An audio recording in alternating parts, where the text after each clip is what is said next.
Welcome to the Santa Land Podcast. I created it just for you. I'm your host, Tony Felice. In each episode, I'll read for 10 minutes from my book, and then we'll talk about what we just heard. Like the cricket in my story, I'll take you through a grown-up fairy tale, exploring ideas of existence, identity, and the soul's journey through trauma and the transformative power of love. At the end, you'll have heard my whole story, a sneak peek into the creative process. Maybe we'll read other books together. For now, follow the wise cricket and discover the Santa Land within yourself, a place of hope, connection, and peace that's already inside of you. This podcast is especially made for those who feel weird or don't seem to fit in by talking about math at weddings or philosophy at funerals, and in my case, have a loving husband, or perhaps you have a loving wife or somebody else that loves you. If not, we're here to love you because you're in good company in Santa Land.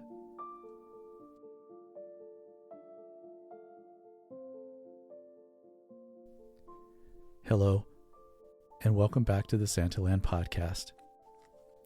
I am really happy that you're here. As a reminder,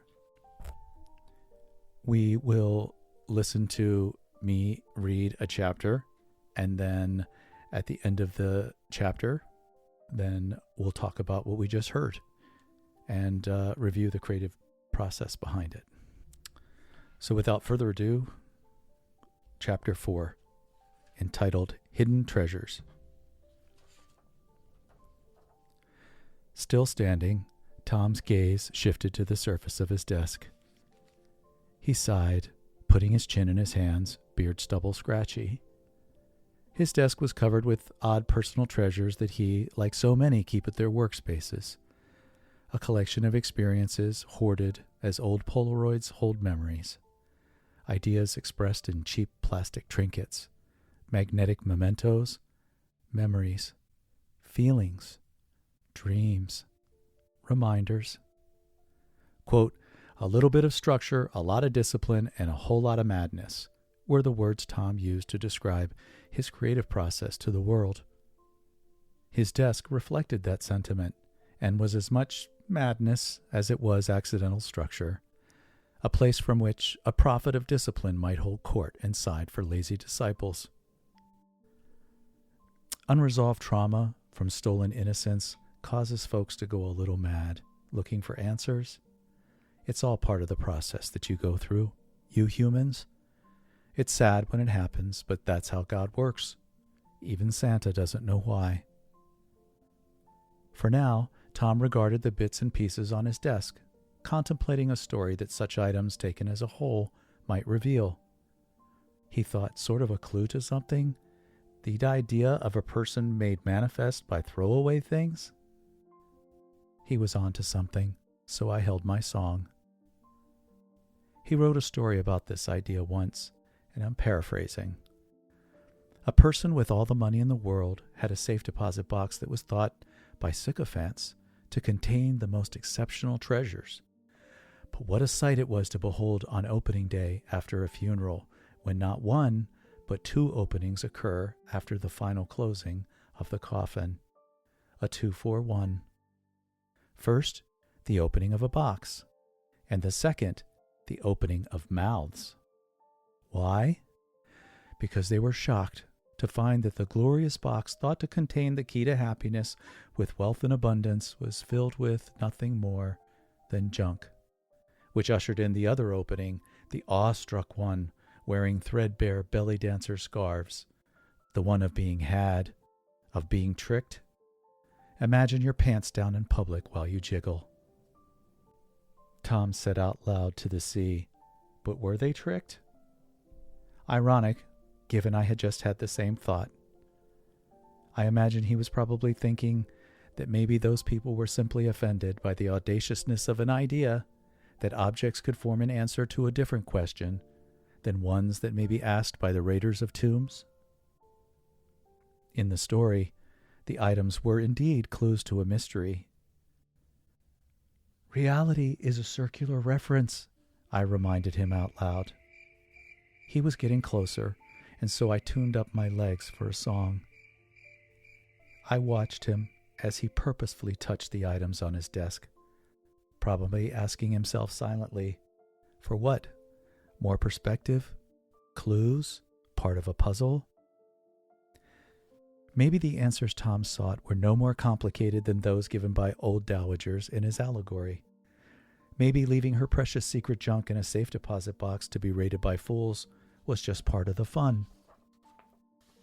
He thought, can the sum total of a person be measured by the selected items on their desk or in a box? Sifted and sorted from all memories and photographs and treasures, what do they represent? He wondered what clues desk toys might provide. It's a good question. Among all the treasures, they were hand-selected by Tom, or by you for that matter, for what? To be reminded of who he was? Who anyone is? Because of who he wished he was? I'm certain, knowing Tom, that he thought it might be a desperate cling to the pull-tab prophecies that good intentions shout from a dirty wooden box to people busy shopping or trying to just have a good time. Or was it a treasure clue? Or perhaps, if laid piece to piece, a new path could unfold, like tea leaves of sorts. Just like in his old book, Tom thought. Things equate meaning.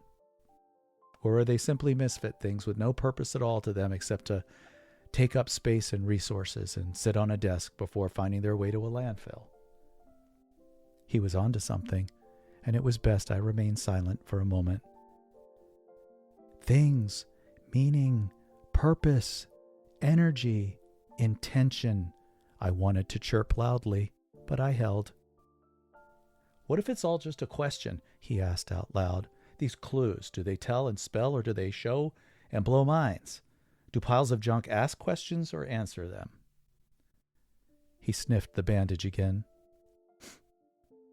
David asked him once about the whole sniffing thing. Tom had responded, I can smell when my body isn't well. David had asked if that was really a thing, and we all laughed at that. Meanwhile, Tom got distracted by the bandage on his finger again. Distraction from the real question at hand. He eyed the desk again, eyes narrowing. He ran a hand through his hair. Frustrated, it escaped, sounding like tire giving up the rest of its pressure. He thought, this pile of junk, is it something to explore? But what? Junk. A question. Clues. He turned to look upon the room around him. He appreciated the quiet of the barn, and he relished in its echoey volume. Separated from the main house, the place where he stood was his respite. He was grateful to have it to himself today, hopefully, without fear of intrusion. Everybody knew to stay out, no matter how spectacular the view. You know, boundaries and all. Except, of course, David. For Tom, he was always okay. But the others, including staff and friends, were quietly barred from coming in if they didn't have an appointment or a good reason. There was a purpose in that, and it included this moment. This peace to figure things out. Plus, we don't need the maid chasing me around with a broom, thank you very much, so it was good for me as well. Reality is a circular reference, he thought. Chirp, couldn't help myself. Cricket, he thought. Drats! Reality is a circular reference? Tom thought again. A circus. He's right. One big ring.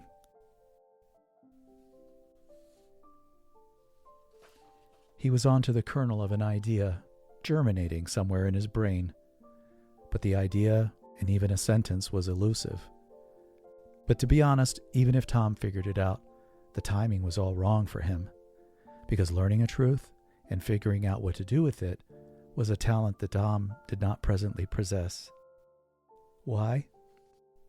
Well, for starters, I can certainly understand that it may take a lot of pain for you humans to wake up and realize what's really going on and what your part is in the story. For no one should have to live with the number of heartaches that Tom has in his life.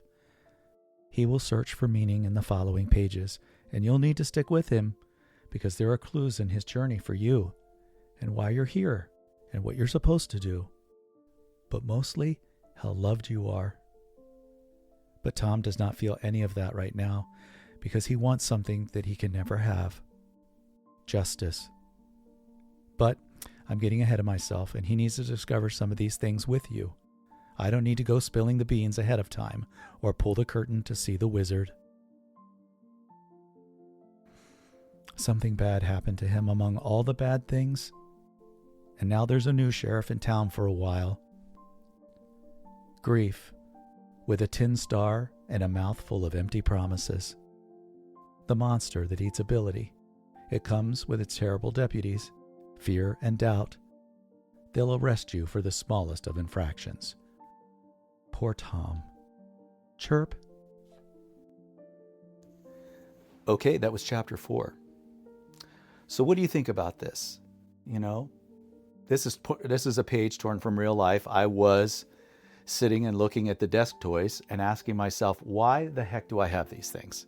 Like, of all the things I have, why are they here? And do they tell a story?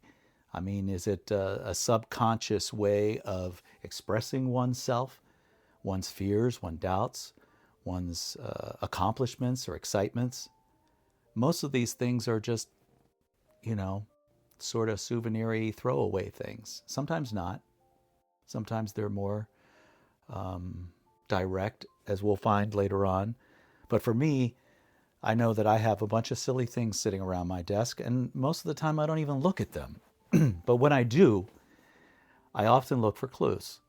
And so as I was sitting and writing this story, I was thinking about my own journey as a writer and how I look at, first of all, observation is the birthplace of creation, right? But first, before observation, you have to have curiosity. Curiosity is everything. I mean, they say curiosity killed the cat, but that's only because the cat was probably a little too fearless. I've been curious my whole life. I've been curious as to why the heck I'm here, what I'm supposed to do, what my life is supposed to be like. Am I doing the things I'm supposed to do? We all have feelings of imposter syndrome at times.